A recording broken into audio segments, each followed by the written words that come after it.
Oi, gente! Olha, eu aqui de novo para mostrar outra coisa que eu fiz, tá bom? Esse blazer vestido eu comprei para usar no meu último DVD, só que eu não usei.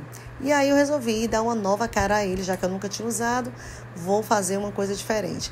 Aí eu comprei meias pérolas, comprei chantuns, cristais e cola. E comecei a aplicar pérola por pérola, com muita paciência.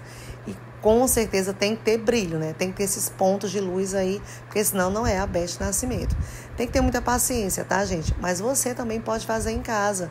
É muito fácil. Você pode transformar qualquer peça do seu guarda-roupa que você já está cansado, né, de olhar para a cara dele, e aí você pode modificar. Então, eu fiz o meu. Olha aí, ó, já estava quase finalizando, fazendo aqui nas mangas também. E olha como ficou lindo, gente. E aí, para finalizar, eu fiz as franjas. Olha só o resultado dessa peça. Gostaram?